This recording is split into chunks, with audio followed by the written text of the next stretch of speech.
qu'est-ce que c'est un prophète? Qu'est-ce que c'est un être accompli? Pourquoi a-t-on besoin d'être accompli dans notre vie? Tu n'as pas besoin d'un être accompli si tu ne veux pas toi-même marcher dans le chemin de l'accomplissement. Ce potentiel de vie peut être oublié. Et là, il nous faut quoi? Il nous faut un rappel de ce potentiel.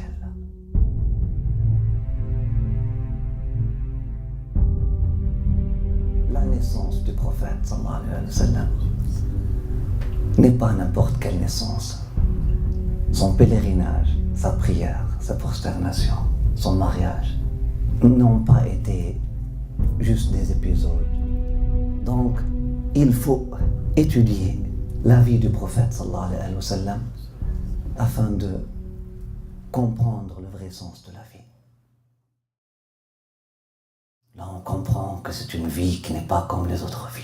C'est un être qui a donné sens au verbe être.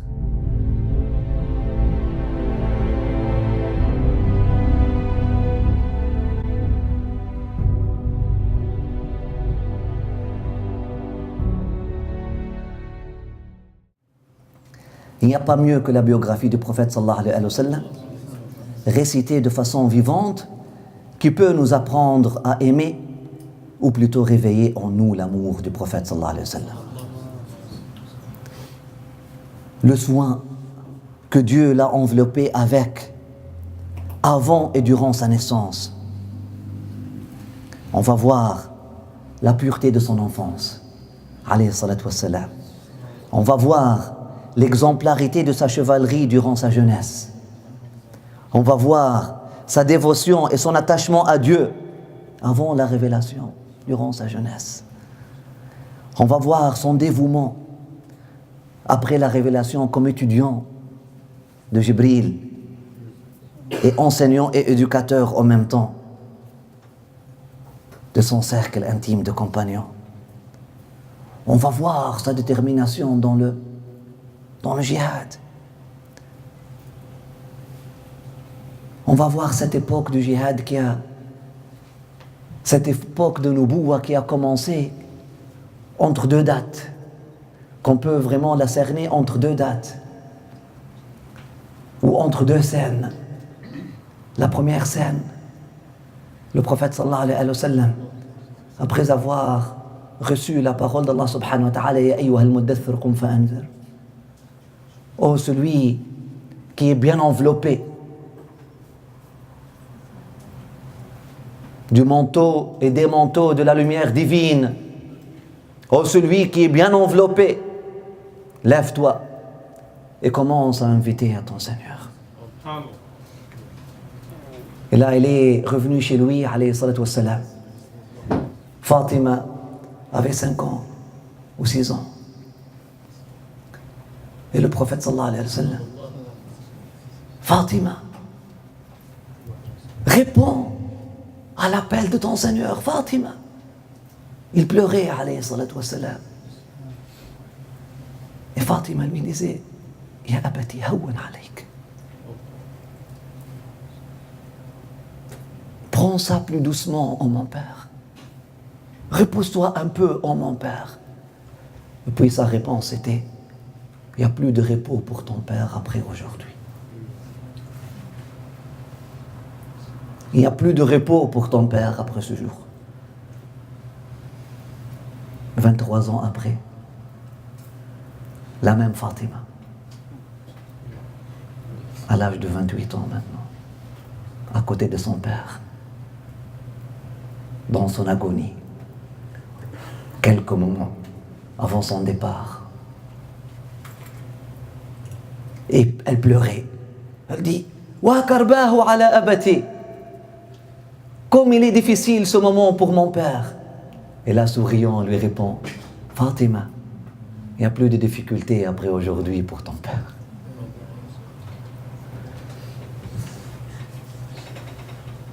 Entre deux scènes, entre deux lignes, ça a commencé avec il n'y a pas de repos, il n'y a plus de repos. Et ça finit avec il n'y a plus de difficultés.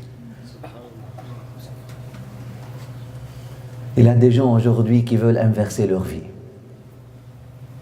qui veulent commencer par le repos et finir par la difficulté.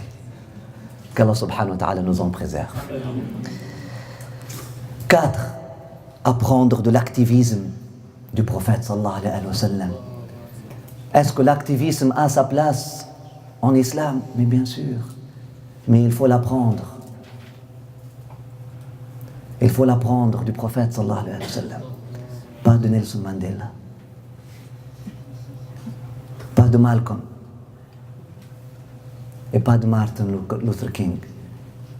Même si ces gens-là fussent des grands hommes, chacun dans son domaine. Mais nous avons notre référence d'activisme. Et surtout pas de Machiavel. Et surtout pas de Sayyid Qutb. Et surtout pas de Maudoudi. Et surtout pas des activistes qui n'ont pas pu apprendre leur activisme du prophète sallallahu alayhi wa sallam. L'activisme est un art. Agir dans cette vie est un art qui s'appelle tout simplement agir et non pas réagir. Vous voulez de l'activisme? Agissez et arrêtez de réagir à chaque chose,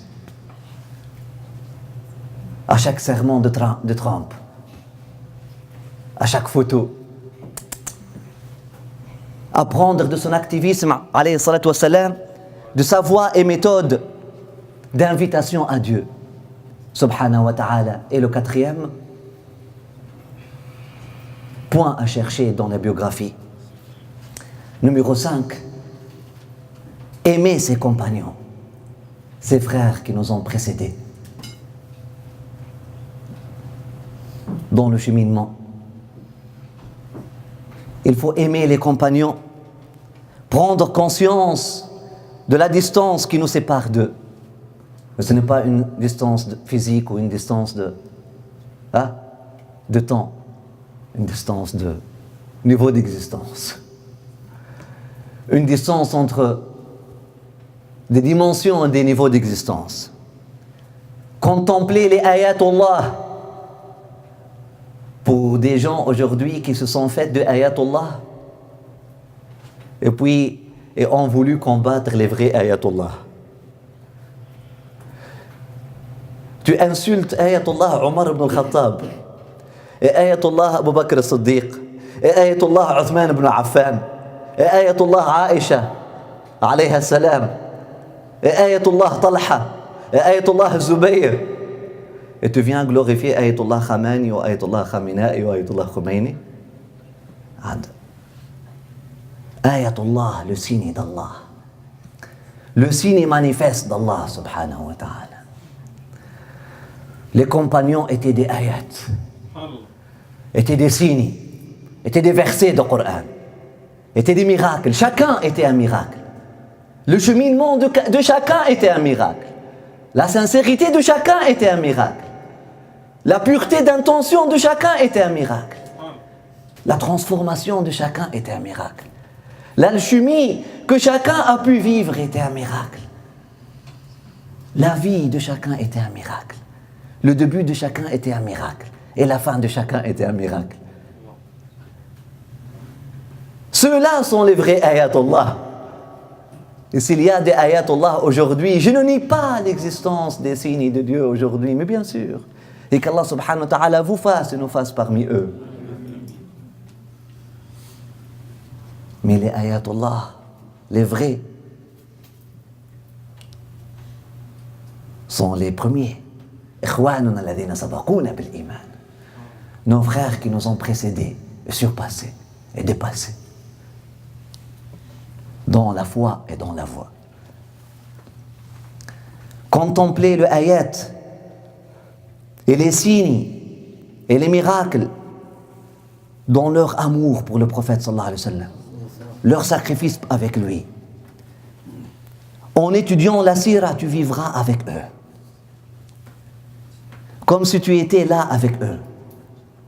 Leur compagnie va t'inspirer et rassurer ton cœur, va te redonner espoir et te prouver qu'il est possible pour l'être humain de vivre des vraies transformations.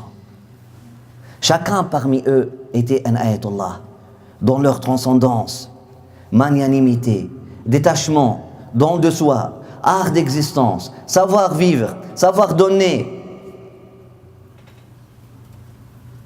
savoir être, savoir aimer et savoir vaincre son nefs et son ego. Chacune de leurs histoires est suffisante pour réveiller ton cœur, t'ébranler, bouleverser tes paradigmes et te mettre sur le chemin de transformation si tu es doté d'intelligence. Si tu cherches vraiment à cheminer. Ils ont pu être perméables. Ils ont pu vraiment recevoir. Ils ont pu vraiment fermer les portes du passé. Ou pour celui qui toujours lutte contre ses addictions. Ils ont pu fermer les portes du passé pour celle qui ne peut plus toujours pardonner ses ennemis. Ils ont pu fermer les portes du passé et ils ont pu s'ouvrir à la nouvelle vie. Ils ont pu s'investir corps et âme, totalement, et investir tout leur capital matériel, émotionnel, intellectuel et spirituel avec lui, sallallahu alayhi wa sallam. Il était toujours dans leur cœur et dans leurs pensées. Le sentiment de gratitude, de l'avoir rencontré et l'avoir dans leur vie, leur a ouvert la porte à la dimension d'être avec lui. D'être avec lui. Jusqu'à ce qu'Allah subhanahu wa ta'ala, lorsqu'il parle de eux, il dit Muhammadun Rasulullah sallallahu alayhi wa sallam walladhina ma'ahu. Et ceux qui sont avec lui. Sa cause est devenue leur cause. Sa mission est devenue leur mission. Son message est devenu leur message. Celui qui lit leurs histoires aura à la fois honte et espoir.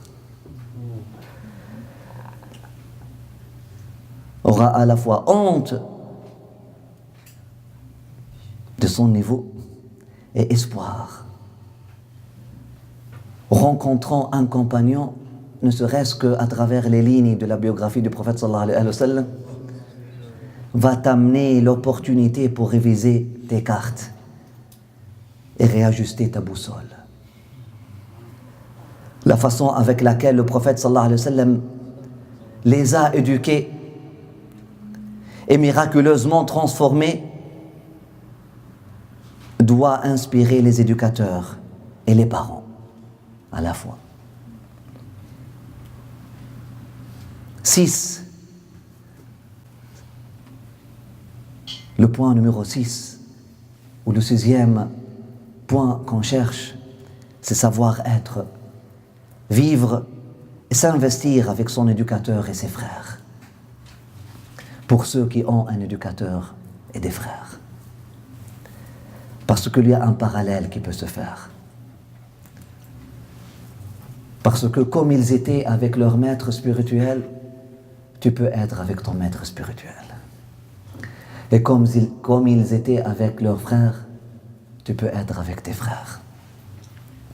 La marchandise est la même, et le banquet est le même, et le prix reste le même. Savoir aimer, savoir s'offrir. 7.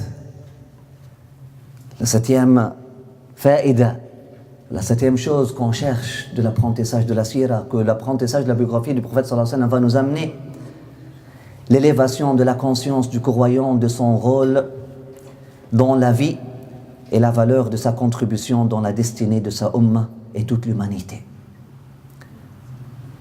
L'élévation de la conscience du croyant,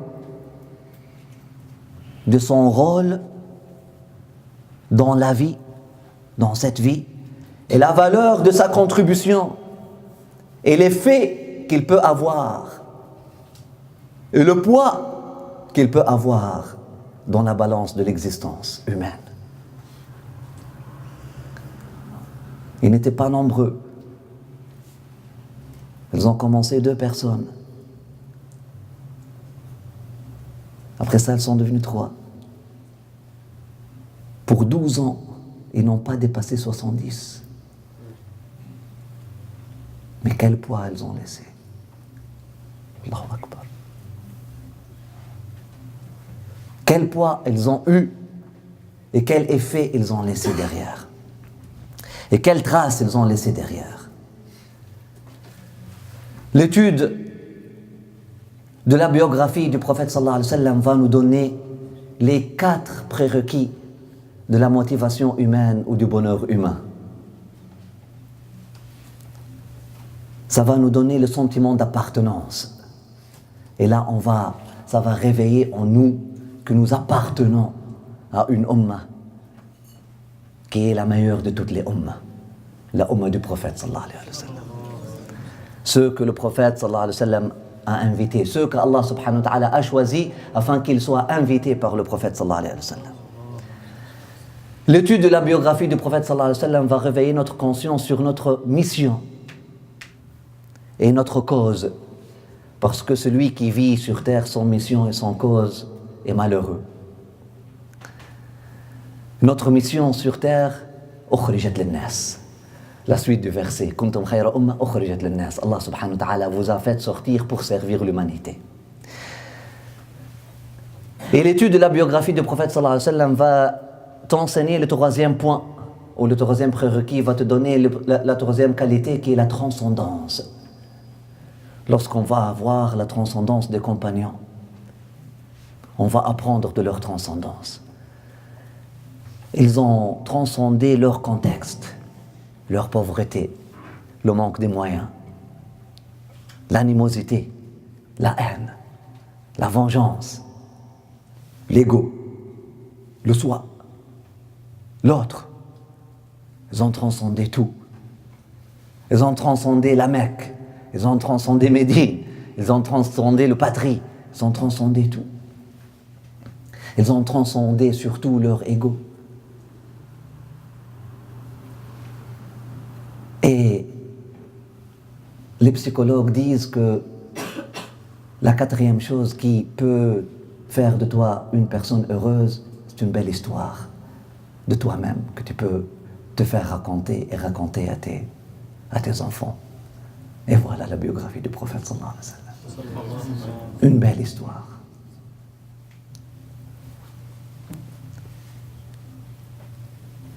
Numéro 8.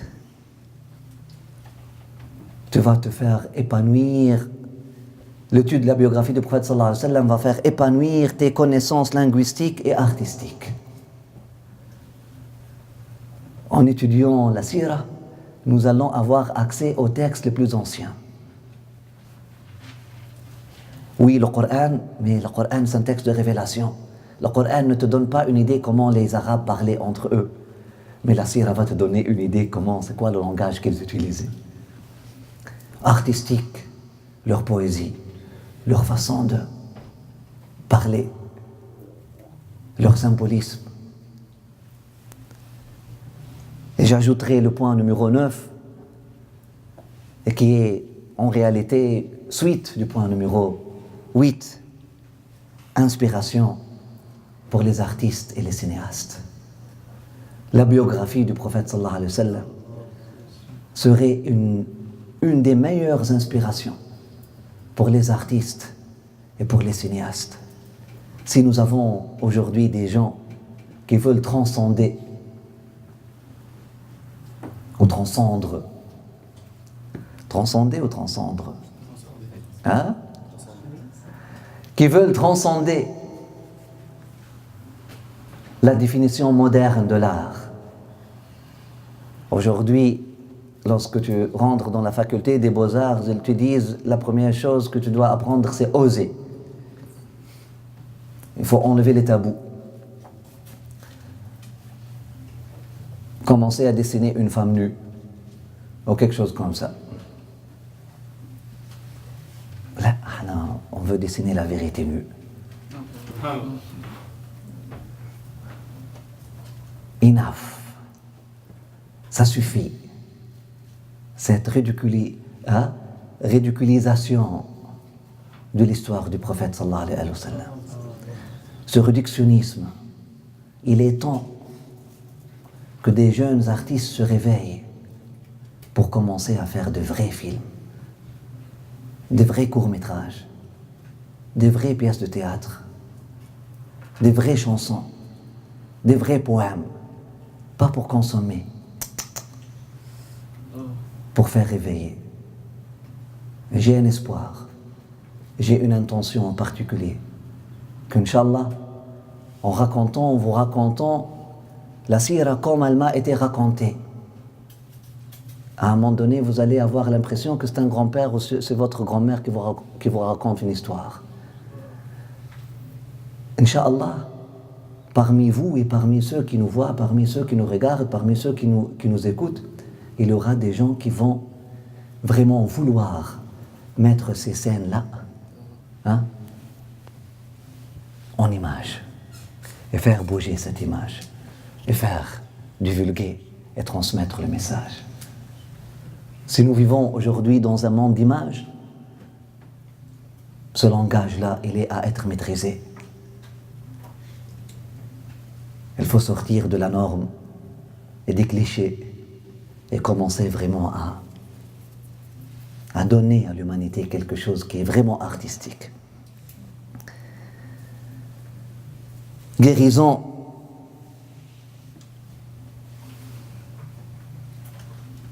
En conclusion, la sira. Pourquoi la sira? Ô prophète d'Allah, pourquoi j'étudie ta sira? Pour réconcilier le croyant avec son Seigneur et son prophète. On y voit le Coran qui marche, agit et interagit. Guérison de la schizophrénie spirituelle dans laquelle on est tombé aujourd'hui.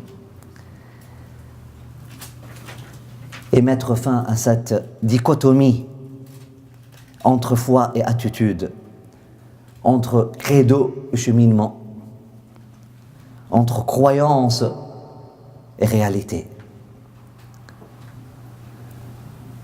C'est pour ça que je vous ai appelé la sira, l'obligation des obligations.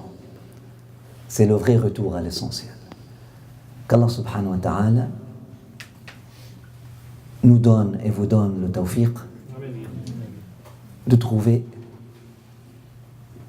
ces faïdas, ces bienfaits-là, Inch'Allah, et ces barakas-là, Inch'Allah, dans l'étude de la biographie du prophète sallallahu alayhi wa sallam. Amin ya arhamar rahimin rabbal alamin, amin ya arhamar rahimin rabbal alamin, amin ya arhamar rahimin rabbal alamin. ربنا انفعنا بما علمتنا، رب علمنا الذي ينفعنا، رب فقهنا وفقه أهلنا وقراباتنا في ديننا مع أهل القطر أنثى وذكر، رب وفقنا وفقهم لما ترتضي قولا وفعلا كرما، وارزق الكل حلالا دائما وأخل أتقياء علما، نحظى بالخير ونكفى كل شر، ربنا واكفنا كل الشؤون وأقر برضا منك العيون، واقض عنا ربنا كل الديون قبل أن تأتينا رسل المنون، واغفر استر أنت أكرم من ستر، وصلاة الله تغشى المصطفى من إلى الحق دعانا والوفاء بكتاب فيه للناس شفاء، وعلى الآل الكرام الشرفاء، وعلى الصحب المصابيح الغرر.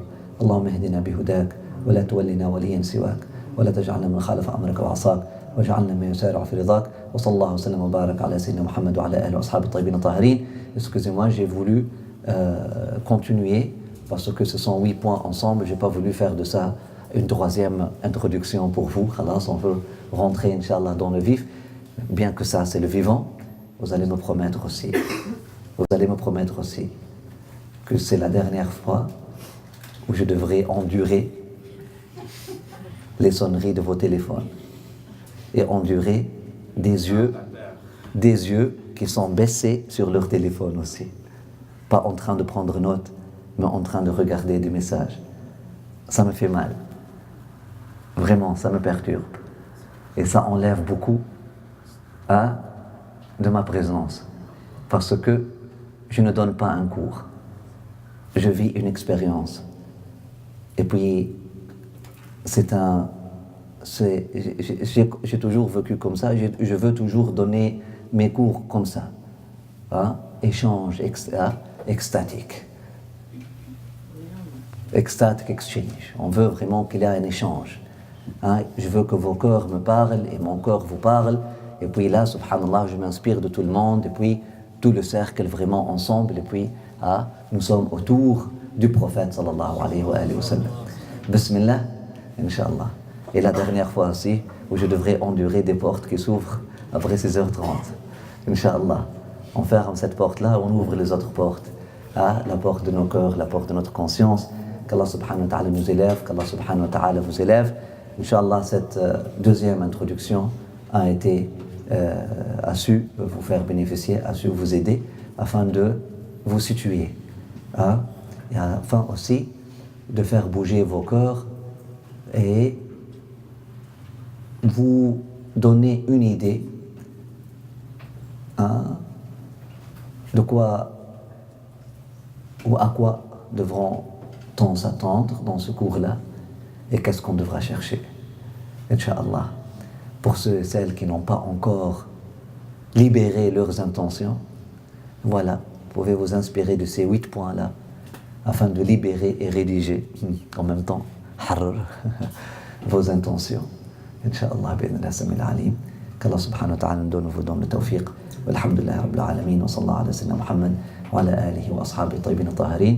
Et voilà, le bar est ouvert et vous pouvez jouir de vos sandwichs et de votre nourriture, de votre café, de votre tisane, de votre thé et de la compagnie de vos frères et sœurs. Je vais manger ici. Ceux qui veulent me parler, marhaba. Assalamu alaikum.